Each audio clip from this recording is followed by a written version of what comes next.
साथियों, आज अपन श्री अन्न यानी स्मार्ट अनाज की बात करेंगे।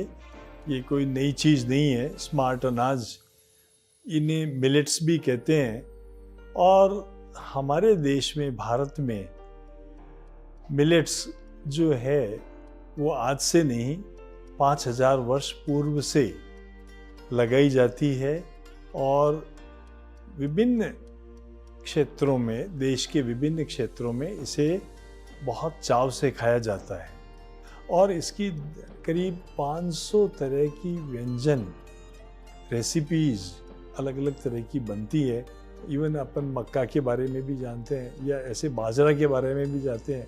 एक एक को लेते हैं कि बाजरा को कैसे खाया जाता है। बाजरा का आटा भी रोटी बना के खाते हैं। उसके साथ में गुड़ का प्रयोग होता है। खींचड़ा भी खाते हैं।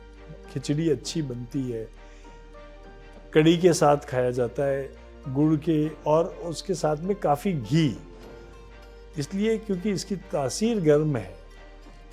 तो 7 से 14% 13% तक प्रोटीन है, 8 से 13% तक। तो इसके अंदर इसको अधिकतर सर्दियों में खाया जाता है। लेकिन अगर अपन बात करें ज्वार की, तो ज्वार को जो है राउंड द ईयर, पूरे वर्ष भर खाया जा सकता है। बहुत शानदार इसकी चपाती बनती है, और आपको खाने के बाद में लगेगा कि जैसे पेट भरा ही नहीं। उसके भी, ज्वार की भी खिचड़ी है, ज्वार के और भी इन सभी चीज़ों के इडली, डोसा, उपमा और तरह तरह के व्यंजन बनते हैं। अगर रागी की बात करें, रागी भी बहुत पौष्टिक फसल है, और उसके अंदर कैल्शियम, आयरन और ये फास्फोरस बहुत होता है। रागी के अंदर फाइबर भी कम है। बाजरा में कैल्शियम और आयरन भी काफ़ी है। तो इन सब फसलों को, इसकी चपाती या इसका हलवा या इनके लड्डू, या इसके साथ अलग अलग तरह से इसको अलग अलग प्रदेशों में इस तरह से अपने अपने हिसाब से वो रेसिपीज बना के खाते हैं। छोटे खाद्यान्न में दूसरी फसलें भी आती है। चीना जो है उसमें लाइसिन बहुत होता है, जो एक एसेंशियल अमीनो एसिड है, अमीनो अम्ल है। और इसी तरह से चीना अपने देश में सारी जगह बहुत ही एक, ये फसल मानिए चीना और कुटकी, तो ऐसा है कि 60 दिन के अंदर, 2 महीने के अंदर फसल पक के तैयार हो जाती है। वैसे तो सभी खाद्यान्न ये श्री अन्न कहते हैं, जिन्हें ये 60 से 90 दिन में पक जाते हैं। लेकिन ज्वार और बाजरा के अंदर अब संकर किस्में भी आ गई है, जिनका उत्पादन लगभग 30 से 35 क्विंटल प्रति हेक्टेयर होता है।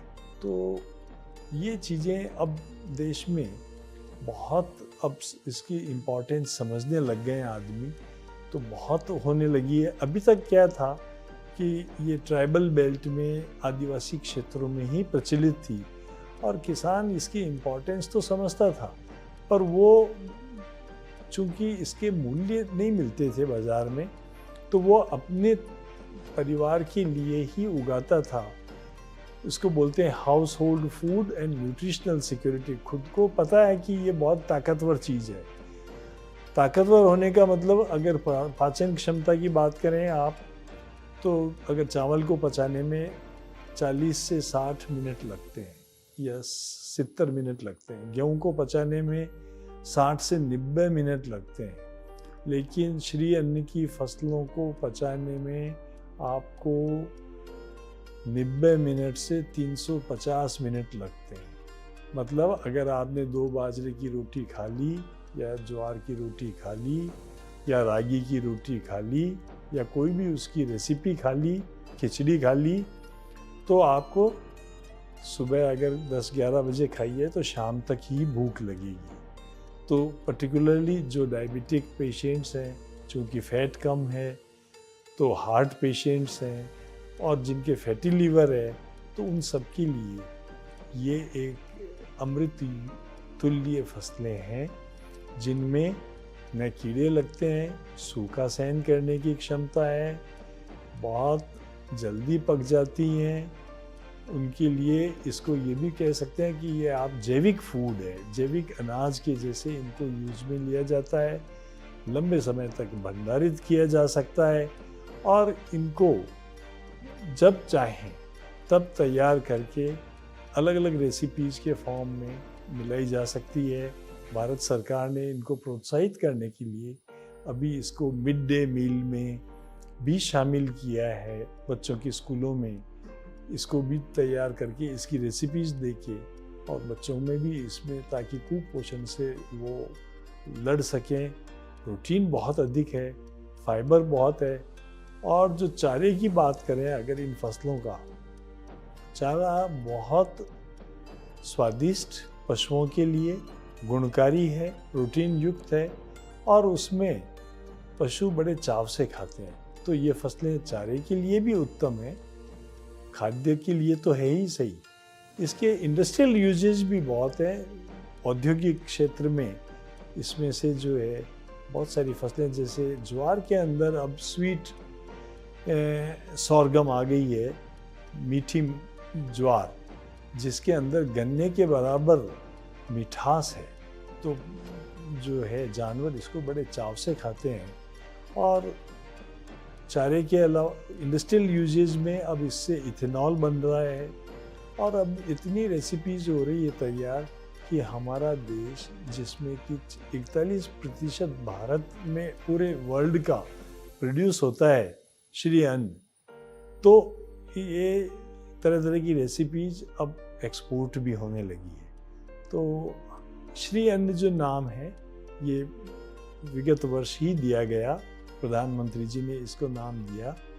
और अब जो है इवन सारे प्रसादों में, जैसे तिरुपति के प्रसाद में या और भी जगह जो प्रसाद बनता है भगवान का, तो उसमें भी इनको मिलाया जाने लगा है, इसका यूज़ किया जाने लगा है। और अब साथ के साथ इसमें डॉक्टर्स लोग भी इसको बहुत प्रिस्क्राइब करते हैं, प्रमोट करते हैं।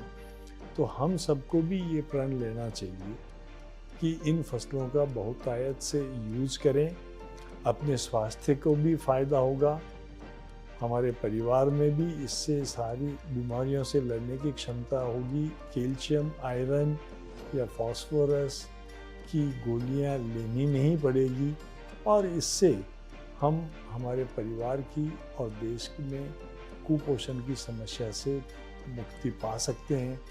क्योंकि आपको मालूम होगा कि कुपोषण में या फूड प्रोडक्शन के इस पार्ट के अंदर हमारा देश 125 देशों के अंदर अगर काउंट करें तो कुपोषण की, माल न्यूट्रिशन की समस्या से ग्रसित है और हम 111 नंबर पे आते हैं। तो हमारे लिए ये कितना महत्वपूर्ण है कि इन फसलों का अधिकाधिक यूज करके और अपने सोसाइटी का, अपने समाज का, अपने पूरे क्षेत्र का विकास करें। श्री अन्न की फसलों में, खासतौर से छोटे खाद्यान्न की फसलों में मैंने स्वयं भी अपनी बहुत सारा अनुसंधान किया है और मेरी करीब 5 किस्में जो है, जिनका कह सकते हैं आप नोटिफाइड हुई है गवर्नमेंट ऑफ इंडिया से, तो जिनका की बीज की भी बहुत मांग रही है। और अभी global centre of excellence on millets research का, जिसका कि 300 करोड़ का बजट है, मैं भी उसमें एक सलाहकार हूँ। और Indian institute of millet research जो हैदराबाद में स्थित है, वहाँ की रिसर्च एंड एडवाइजरी कमेटी का मैं भी मेंबर हूँ। तो हम हर साल इकट्ठे होकर के तैयारी करके और उसके अनुसंधान को किस तरह से गति देनी है उसके बारे में चर्चा करके और उसमें अपना मार्गदर्शन देते हैं। आपने जो है मेरी बात को ध्यान से सुना और मुझे पूरा विश्वास है श्री अन्न या इन खाद्यान्न की फसलों को आप अधिकाधिक अपने जीवन में अपनाकर हम सब कुपोषण मुक्त सोसाइटी बनेंगे। धन्यवाद। जय भारत।